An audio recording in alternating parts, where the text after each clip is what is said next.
Hello everybody and welcome to this special edition of Be Libres Vlogs with Andy. Today we're going to be doing a little something different. We are trying to get Bitcoin Cash and Bitcoin Gold out of our Trezors. So Alex and I have been dabbling, I want to say a bit better than dabbling. We've been using our hardware wallets for a while. Alex has been using the Ledger and I've been using the Trezor, and we have no complaints from either company. In fact, I thought I had lost all my private keys on the Trezor after a mishap with an incorrect website address, and it turns out my Trezor actually protects against phishing attempts depending on the type of attack. I was trying to get into my Ether wallet, and Trezor protects against that type of phishing attack. So fortunately, Slush is one of the people that works at Trezor. He quickly got on Twitter and answered my question, and my relief was pretty intense after realizing that Trezor actually does protect against those types of attacks. So anyway, we're gonna work together here to use our Trezors and get Bitcoin Cash and Bitcoin Gold out of them in order to move them towards an exchange and get some of that fork value back into Bitcoin. So what I'm going to do here is plug in my Trezor, which I'm doing. You do want to be in this website. You do want to be in the Trezor website, so the www.trezor.io, as you can see up here. Ignore all this stuff that comes after. That's because it's now read my wallet or my Trezor hardware.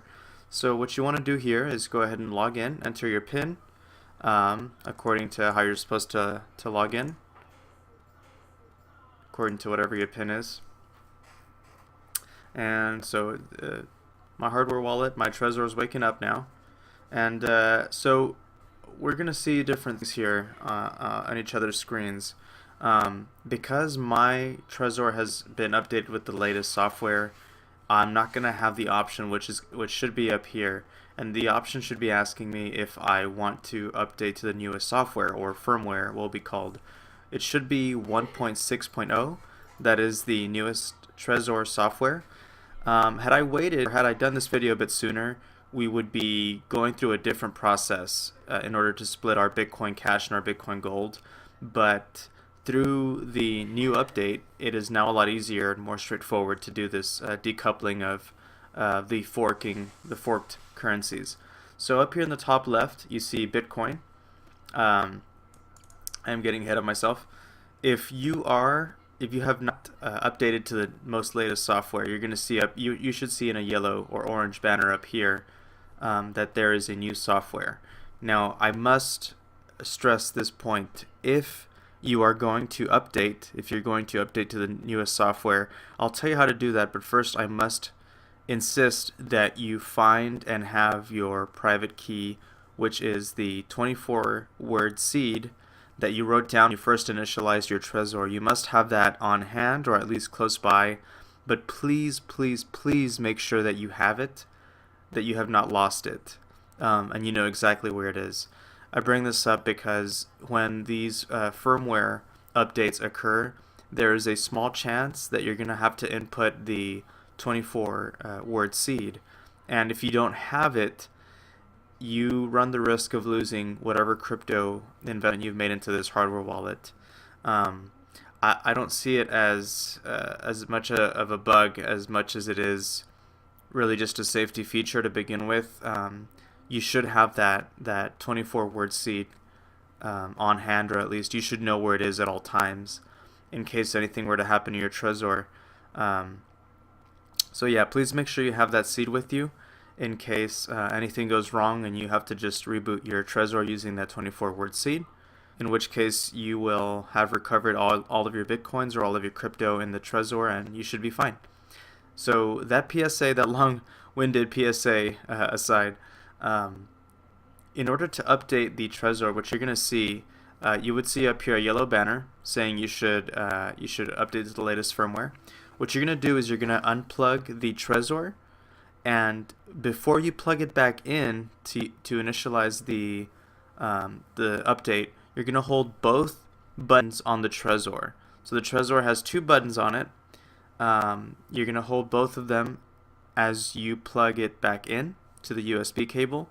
And as you do that, you will be prompted to accept the update. Just to make sure you authorize, or rather you make sure you look at what's on the Trezor, and on the screen you'll see a confirming number, and what this number is doing is it's making sure that your Trezor is the hardware it says it is. So make sure you authorize that. Compare both numbers, both strings of numbers and letters, and once you confirm that they're both the same, you go ahead and initialize the update. And this is the easiest part. Once you've updated it, what you're going to see is this screen, this same screen that I have, maybe not the same numbers. I'm going to make sure that those are blurred out. You don't want to tell people what you have in your bank account. So in the top left right here, you're going to see, you see the Bitcoin button. You want to click the Bitcoin Cash button if you want to cash out, or if you want to decouple your Bitcoin Cash, or the Bitcoin Gold button right here. So you click either one. So we're going to go ahead and switch. It says here, go ahead and read that little prompt before you do so that you know what you're getting yourself into. All it's saying is that you want to make sure that you're sending your Bitcoin Cash to the right address, or Bitcoin Gold to the right address. So here it says my account has nothing.